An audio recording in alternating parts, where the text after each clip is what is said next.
Hello, good morning, good evening, and kamusta po kayo mga kababayan? Ito po si Kuya Rijal. Disclaimer lang po ha. Ito po ay isang reaction video lang po sa video ito. Ito po ay Reaction TV, sarili ko pong opinion, sarili ko pong reaction. Courtesy to this sa owner po ng video nito, si JSV TV PH, courtesy po. Ito nga po may isa pong ako nakitang video, react lang po ako about po to kay Marcos. Si Marcos po daw ay na-hospital, nasugod po sa hospital dahil po napapansin nyo po meron po dati siyang video na nakikita nyo po yung mukha niya ay hindi okay po yung appearance ng kanyang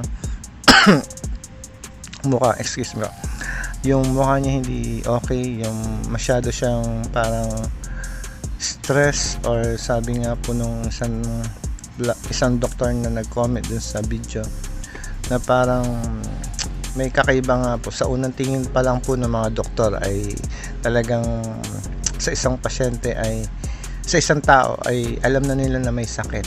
So ang balita nga po dito ay sinugod daw po si Marcos sa hospital dahil daw po sa kidney failure. Ano po, alam po natin na ang kidney ay delikado rin po pag hindi po inalagaan din po at balita ko rin po na sa kanyang asawa po na si Lisa ay na-detain din daw po sa LA. Parang sunod-sunod na po yung mga kamalasan nila. Hindi po natin baka ito na po yung sinasabing karma.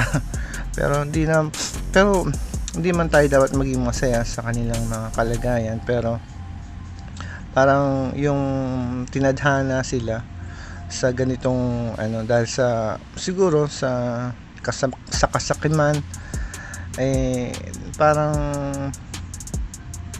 nagalit na yung yung mga, alam nyo na, nasa taas, nagalit na sa kanila. Yun nga po hindi ko na po tatagalin tong video ito. Magre-react na po ako. Let's play the video po. Na dinala sa hospital, kidney failure 50-50, because the people deserve to know kung ikaw presidente ay naghihingalo nga sa hospital bed 50-50, gulay, tinamaan yung utak mo tsaka yung puso mo kasi kidney failure ganun nangyari sa kapatid ko, hindi na makausap, nag-fail yung everything, shut down, no? So kung ikaw isang kidney ka, paras tayo sa kidney lang, pero kung inalagaan ko ito panay ang pira mo so panay ang good time mo, panay inom mo, no? So yun, kung sinabi sa akin, sana nga matsugi na 50-50 sana mag 60-40. Hindi na naman pinag-uusapan na nasa hospital daw di umano si BBM at 50-50 sa kidney failure. At ayon sa Anthony Captain Dado, ito ay kumpirmado. Kaya naman inaabangan kung magsasalita si BBM para mapatunayan na wala siya sa ospital at hindi siya nakarating sa sakit dahil karapatan ito ng taong bayan na malaman. At kung totoo man, Tutulin ko lang po alam niyo po, parang naniniwala na ako talaga dun sa mga nanguhula na psychic yung mga tarot card. Meron po akong napanood dati po na nanghula po siya. Hindi ko lang po maalala yung pangalan niya, pero nahulaan niya yung nangyari. Itong kasalukuyan about kay sa mga Marcoses. Nahulaan niya po itong kay bukod po yung kay ano ba yun? Yung isang pong psychic din na nanghula po, ay bukod pa po yun, may nahulaan pa po kay Marcos na parang sa health niya po, parang kung maano siya, kung meron siyang failure nga sa health, at kung bababa po siya. Siguro ito na nga po yung hula sa kanya nung sa tarot card Kaya parang yun nga, parang totoong talaga yung mga hula sa akin. Sige po. Ito ay kailangan si Bibi Sara maging Pangulo. Hindi kung sino ma-interest na wala namang mandato. Yung health ni BBM, and yung constitutional succession, security ni Inday Sara, and yung ano ng taong bayan. No? Ang dapat bantayan ng taong bayan. Number 1, si BBM, ang lumalabas sa balita, dinala daw sa ospital. No? Hindi ko agad binablog yun kasi gusto kong i-confirm ng ating mga intel. So, balik sa... Yun nga po, yun nga. Putulin ko lang po Yun nga po, yung nagkakaroon sila ng news blackout. Kahit po yung nangyari sa asawa ni Marcos kay Lisa, na alleged na na yun nga po, na-detain po sa LA. Yung kwento po nila, yung scenario, yun nga po, may namatay, nakasama nila, nag-party, nag-take ng drugs. Ito po ay ano lang po, sa mga source video lang po, na nag-react lang po, inaano ko lang ni tagto, inanarrate ko lang. Yun nga po. Tapos ito pong nangyari kay Marcos ay parang news blackout din, parang ayaw nilang nalaman ng mga taong bayan, kasi nga gusto pa rin talaga nila na pakita na sila ay nandun pa rin sa tuktok. Pero ang katotohanan ay talagang pabagsak na talaga sila. Dapat magte-take over nga, sabi nga po niya sa video, na dapat yung magte-take over ay si Sara Duterte, na dahil siya po yung second to the highest na official na sa government Ayun nga po Sa akin kanina, confirmed na dinala sa hospital, kidney failure, 50-50. Okay. So, alangan pa rin ako i-vlog about it because gusto ko malaman yung totoo talaga. Kaya kayo sa Malacanang, Bersamin o kaya Tony Claire, magsalita kayo, sabihin nyo the president is in good health. Better, sabihin niyo ay pakita nyo si Marcos mismo, I am in good health. Mga kababayan, yung mga nagdadasal na mamatay ako, hello, eto ko, buhay pa ako. No, hindi ako 50-50, hindi ako nagingalo. Wala ako sa hospital. It's better that way because the people deserve to know kung ikaw, presidente, ay naghihingalo nga sa hospital bed, 50-50, gulay, tinamaan yung utak mo tsaka yung puso mo, kasi kidney failure ganun nangyari sa kapatid ko, hindi na makausap. Nag-fail yung everything, shut down, no?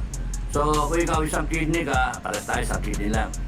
Pero kung inalagaan ko, ikaw panay ang tira mo So, panay ang good time mo, panay inom mo, no? So, yun. Because, siya yung hinala natin. It is our right to know na yung presidente alive and kicking. Now, yung mga tao sa Malacanang, magsalita kayo kung gusto nyo magsalita. Pero para sa amin, gusto naming makita ang presidente ninyo, si Marcos, BBM, na nagsasalita, oy, hello, okay ako. Then that settles the issue. Ngayon, kung hindi mo ma-produce ang presidente at wala kayong sasabihin, news blackout kayo, may mga nagsasabi na mga nakapaligid sa inyo na talagang na-hospital ang presidente. Sabihin yung fake news to, okay lang. Sabihin yung fake news, pero ilitaw nyo ang Bongbong Marcos na nagsasalita. Hindi uobra yung fake news lang. Grabe na po yung nangyayari sa kanila, no? Hindi ko po alam kung may karma na talaga. Hindi naman po ako naniniwala sa hindi po ako naniniwala dun sa word na karma. Kumbaga hindi ko po alam kung saan po galing yung word na karma or origin ng karma, pero ito po ay parang kumbaga kung ano yung tinanim mo, yun din yung aanihin mo. Kumbaga parang nilagyan lang ng karma, parang ganun na rin po kung ano yung tinanim mo, yun yung aanihin mo. Nagtanim kayo ng ng kasamaan, yun din aanihin mo, kasamaan. Nagtanim kayo na mabuti sa kapwa, mabuti din yung aanihin mo. Parang ganun po yung karma sa yun lang yung definition ko ng karma. isipin niyo po ano, yung nangyayari sa kanila. Una-una po yung sa kanyang asawa. Parang naghalo-halo na po yung stress niya siguro dahil nga hindi po niya makikita yung asawa niya naka-detain. Yun po ay kumpirmado po, no, yung pong kay sa sabi po sa LA na detain. Kumpirmado po yun. May isa pong Pilipino na pangalan niya ay si Chase Dean. Kung gusto niyo po siyang i-search sa FB account niya, page niya ay Chase Dean. Ang pangalan po niya, siya po yung bald siya na na lalaki na taga LA po siya, na kumpirmado po niya na may documents po siya na naka-detain nga po si Lisa sa LA dahil gusto niya pong malaman talaga ng katotohanan. Ngayon, nagkaroon ng news blackout dahil nga alam naman natin po si Lisa ay high profile. Syempre gagamitan po yan ng kapangyarihan at saka siguro binayaran na rin para hindi ibalita po. Ngayon po, anyway po, yung nangyari naman po kay Marcos parang talagang pabagsak sila po, yung health naman po ni Marcos, siguro yung stress, yung nangyayari po sa kanya, yung health niya bumabagsak din po, gawa po nung kung anong tinanin mo kung ang iyong katawan ay sobrang bisyo, kung anong niligay mo sa iyong katawan ay yan po yung aanihin ng katawan, ang sarili ng katawan. Kaya parang bumabagsak na po yung kanilang kumbaga yung kanilang kapangyarihan, yung kanilang pamumuno at yung kanilang health. Mahalaga po yung health po yun po talaga yung mahalaga sa tao. Sasabihin nyo sa mga vlogger na nagsasalita, fake news yan. Tapos hindi nyo may harap yung presidente at nagdadasal kayo na sana umigi ang presidente. Vice President Inday Sara, the advice to you is magsalita ka, sabihin mo, ipakita ang presidente. Walang masama doon. Walang na atat ka. Hindi. You are elected by the people because that is our law. That is our system. The president is the head of state and he is supposed to be until such time he is incapacitated or he is replaced or impeached. So, yung Vice President ang aangat. Spare tire ka nga, Madam President. Now, hindi ka lilitaw na atat na atat. It is your moral obligation. It is the legal right or legal sasabihin ko, na karapatan ng taong bayan malaman. At kung hindi may palitaw na si BBM ay nasa ayos, dapat yung mag-OIC ka na muna. Until such time na mag-acting president ka lang. Acting! You're not taking over. You're acting president until such time the president, si BBM ay tumino.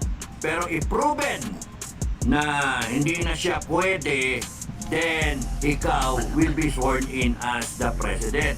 Because yun yung sistema, yun yung batas natin. Hindi pwede na yung mga tao na nag-aambisyon around the president will continue to discharge the function of an invalid president. Invalido kunwari lang, wala na sa salita na kayo ang gagawa ng ginagawa ng presidente, tapos yung Inday Sara ay hindi nyo, ide-deny ninyo. Yun ang may mandato, kayo appointed lang kayo. At kung kunyaring nire-rehearse nyo itong sitwasyon na to, nagbabala kayo mag-take over, mali yun, makakalaban nyo taong bayan. Okay, maliwanag makakalaban ninyo taong bayan. Kasi yung bumoto kay Inday, 32 million yun. Babangon yun. Lalabanan kayo. Kayong mga kukonte na nag-aambisyon na maglagay ng isang general, another general, o kaya a group of generals, o kaya a group of politicians, magunos dili kayo. Wala kayong mandato.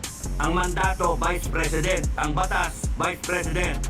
Ang constitutional successor, Inday Sara, Vice President. Nagkataon, Duterte ang apelido niyan. Pero tumakbo yan eh, certified, nanalo. Katandem ni BBM. In fact, ginamit nga ni BBM. So, ang mandato talaga, siya dapat ang umupo. Hindi kung sino man na nag-aambisyon. Kung sinabi sa akin, oh, sana nga matsugi na, no? 50-50 eh. Sana mag 60-40. Bad talaga. Yan yung karma, no? Nasobrahan. Oh. Ngayon, ang sabi ko nga eh, paano kung kunyari meron... Ayan nga po, pinutol ko na po yung video. Ayan nga po, sinabi niya na na siya po ay nag-i-insist na dapat si Sara po daw ay magkaroon ng maging OIC, officer in charge, dahil nga po na talagang sawan-sawa na po yung mga taong bayan sa pamumuno ni Marcos, Bongbong Marcos. At alam naman natin na hindi maganda po nga yung pamumuno nila po. Ay nako, ano kaya susunod na kabanata? Pero wag naman po natin na ipagdasal na na mamatay, masama po yan. Ang pagdasal po natin ay yung ating bansa ay magkaroon ng mapayapa at mabubuti pong namumuno. Yan po yung ating laging pagdasal. Ano po? Hanggang dito na po yung video ko. Sana po ay mag-subscribe po kayo sa aking channel, para naman po magkaroon ako ng ng magandang alam niyo na po yung video na na pwede ko pong i-share sa inyo.